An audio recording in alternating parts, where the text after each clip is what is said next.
नमस्कार दोस्तों, स्वागत है आपका वनडे एग्जाम सेंटर में। दोस्तों, आज मैं दीनदयाल उपाध्याय गोरखपुर विश्वविद्यालय गोरखपुर के बीए फोर्थ सेमेस्टर इतिहास के दूसरे पेपर का आंसर की लेकर आया हूं। इस पेपर का पेपर कोड है HIS 204 और इसका नाम है हिस्ट्री ऑफ मॉडर्न वर्ल्ड 1848 से 1850 AD। आइए देखते हैं किस प्रश्न का कौन सा उत्तर सही होगा।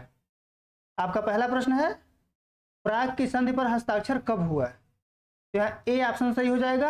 अगस्त 1866 में प्राग की संधि पर हस्ताक्षर हुआ था। दूसरा प्रश्न है, ड्यूमा किस देश की संसद थी? यानी किस देश के संसद का नाम था ड्यूमा? तो यहाँ सी ऑप्शन सही हो जाएगा, रूस के संसद का नाम था।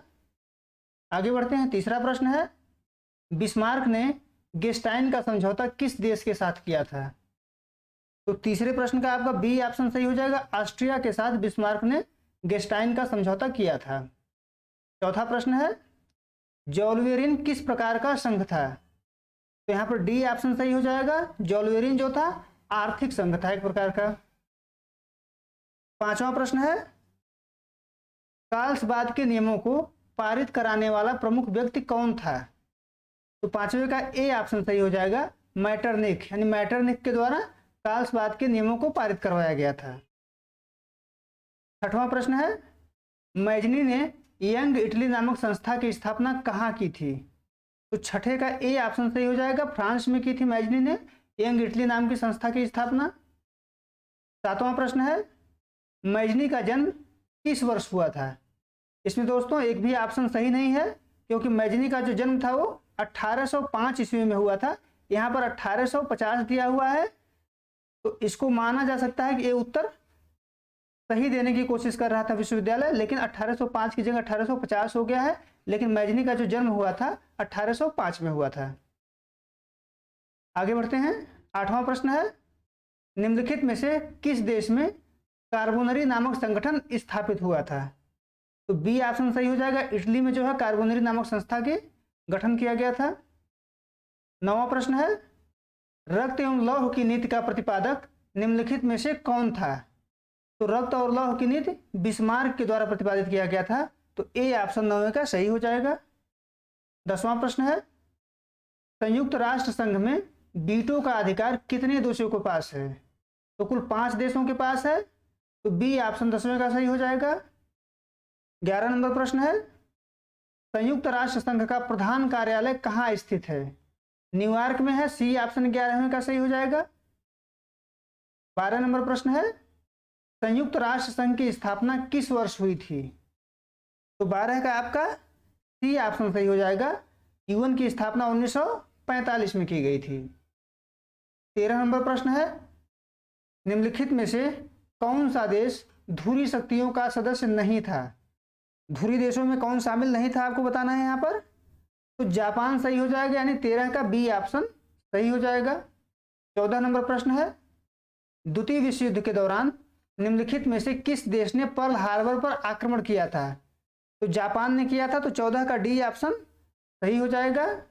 15 नंबर प्रश्न है, पेरिस शांति सम्मेलन का उद्घाटन निम्नलिखित में से किस देश के राष्ट्रपति ने किया था? तो किसके राष्ट्रपति ने किया था आपको बताना है। फ्रांस के राष्ट्रपति के द्वारा किया गया था।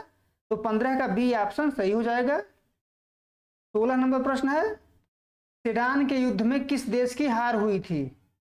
सेडान के युद्ध में किस देश की हार हुई थी? फ्रांस की हार हुई थी। तो 16 का डी ऑप्शन सही हो जाएगा। 17 नंबर प्रश्न था, कैयूर किस वर्ष पिटमांड का प्रधानमंत्री बना? किस वर्ष कैयूर जो है पिटमांड का प्रधानमंत्री बना था? तो 1848 में बना था। तो बी ऑप्शन जो है सही हो जाएगा 17 का। आगे बढ़ते हैं, 18 नंबर प्रश्न देखते हैं, निम्नलिखित में से किसने लाल सेना का गठन किया था? किसके द्वारा लाल सेना का गठन किया गया था? तो 18 का बी ऑप्शन सही हो जाएगा, लाल सेना का गठन जो है ट्राटस्की के द्वारा किया गया था। 19 नंबर प्रश्न है, बोल्शेविक क्रांति के समय रूस का जार कौन था? कौन रूस का जार था आपको बताना है। तो सी सही हो जाएगा, निकोलस द्वितीय उस समय रूस का जार था। 20 नंबर प्रश्न है, वर्साई की संधि कब हुई थी? कब हुई थी वर्साई की संधि? 28 जून 1919 को वर्साई की संधि हुई थी। तो 20 नंबर प्रश्न का बी ऑप्शन सही हो जाएगा। 21वां प्रश्न है 1919 के पेरिस शांति सम्मेलन के समय इटली का प्रधानमंत्री कौन था? तो इटली के प्रधानमंत्री थे ओरलैंडो। तो 21 का बी ऑप्शन सही हो जाएगा। 22 नंबर प्रश्न है लेनिन का जन्म कब हुआ था?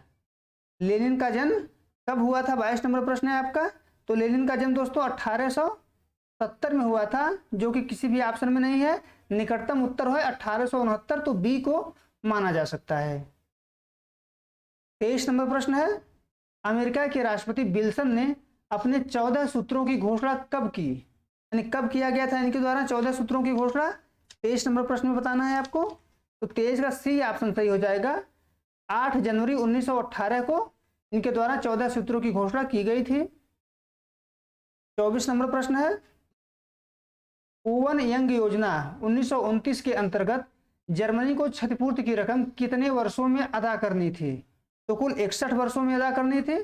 तो 24 का डी ऑप्शन सही हो जाएगा। 25 नंबर प्रश्न है 1919 के पेरिस शांति सम्मेलन के समय ब्रिटेन का प्रधानमंत्री कौन था? तो ए ऑप्शन सही हो जाएगा। लॉर्ड जॉर्ज उस समय ब्रिटेन के प्रधानमंत्री थे। 26 नंबर प्रश्न है प्रॉब्लम्स ऑफ लेनिनिज्म नामक पुस्तक का लेखक कौन था? यानी किसके द्वारा यह पुस्तक लिखी गई थी? तो आपका सही उत्तर हो जाएगा ऑप्शन बी, यानी स्टालिन के द्वारा लिखी गई थी। 27 नंबर प्रश्न है रोम बर्लिन धुरी कब अस्तित्व में आया? तो बी ऑप्शन सही हो जाएगा। 1936 में रोम बर्लिन धुरी अस्तित्व में आया था। 28 नंबर प्रश्न देखते हैं 1919 के पेरिस शांति सम्मेलन में वर्साई की संधि किस देश के साथ की गई थी? तो वर्साई की संधि जर्मनी के साथ की गई थी। तो 28 का डी ऑप्शन आपका सही हो जाएगा। 29 नंबर प्रश्न देखते हैं निम्नलिखित में से कौन पेरिस शांति सम्मेलन के 4 बड़ों की परिषद का सदस्य नहीं था? तो इसमें से कौन 4 बड़ों की परिषद का सदस्य नहीं था? तो जापान नहीं था। तो 29 का डी ऑप्शन सही हो जाएगा। 30वां प्रश्न है क्रीमियाई युद्ध में कैमूर ने इटली की सेना किसके विरुद्ध भेजी? क्रीमिया के युद्ध में कैमूर ने इटली की सेना किसके विरुद्ध भेजी थी आपको बताना है। तो रूस के विरुद्ध भेजी गई थी। तो बी ऑप्शन 30 का सही हो जाएगा। 31 नंबर प्रश्न है चार्ल्स अल्बर्ट कहाँ का राजा था? चार्ल्स अल्बर्ट जो है कहाँ का राजा था? तो पीडमांट सार्डिनिया का राजा था। तो सी ऑप्शन सही हो जाएगा 31 का। 32 नंबर प्रश्न है यंग इटली की स्थापना किसने की थी? किसके द्वारा यंग इटली की स्थापना की गई थी? मैजनी के द्वारा की गई थी। तो 32 का ए ऑप्शन सही हो जाएगा। 33 नंबर प्रश्न है सेडोवा के युद्ध के पश्चात ऑस्ट्रिया और प्रसा के बीच कौन सी संधि हुई थी? कौन सी संधि हुई थी आपको बताना है। तो फ्रैंकफर्ट की संधि हुई थी। तो 33 का सी ऑप्शन सही हो जाएगा।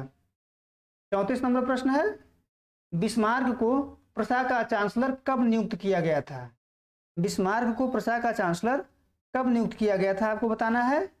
तो 1862 में नियुक्त किया गया था। तो सी ऑप्शन 34 का सही हो जाएगा। 35 नंबर प्रश्न है किसने कहा कि कार्बोनरी के पास न कोई कार्यक्रम था, न कोई आस था और न ही कोई ऊंचे आदर्श? यह किसका कथन है आपको बताना है। तो मैजनी का कथन है। तो बी ऑप्शन यहाँ पर सही हो जाएगा। 36 नंबर प्रश्न है सेडोवा का युद्ध किस वर्ष हुआ था? सेडोवा का युद्ध किस वर्ष हुआ था बताना है। तो 1870 में हुआ था। तो बी ऑप्शन यहाँ पर सही हो जाएगा। 37 नंबर प्रश्न है जर्मनी के एकीकरण का वास्तविक शिल्पकार कौन था? तो बिस्मार्क था। तो 37 का सी ऑप्शन सही हो जाएगा। 38 नंबर प्रश्न है नेपोलियन तृतीय के जीवन का अंतिम युद्ध निम्नलिखित में से कौन था? तो डी ऑप्शन सही हो जाएगा। 38 का वाटरलू का युद्ध नेपोलियन के जीवन का अंतिम युद्ध था। 39 नंबर प्रश्न है सेडोवा के युद्ध में किस देश की पराजय हुई थी? सेडोवा के युद्ध में किसकी पराजय हुई थी? तो ऑस्ट्रिया की पराजय हुई थी। तो 39 का बी ऑप्शन सही हो जाएगा। 40 नंबर प्रश्न है 1865 ईस्वी में बिस्मार्क ने नेपोलियन तृतीय के साथ एक गुप्त संधि कहाँ की थी आपको बताना है। तो बैरिट्ज में की थी। तो 40 का सी ऑप्शन सही हो जाएगा। उम्मीद है दोस्तों आपको वीडियो पसंद आया होगा। आप हमारे चैनल को सब्सक्राइब करिए, वीडियो को लाइक करिए, शेयर करिए। बहुत बहुत धन्यवाद।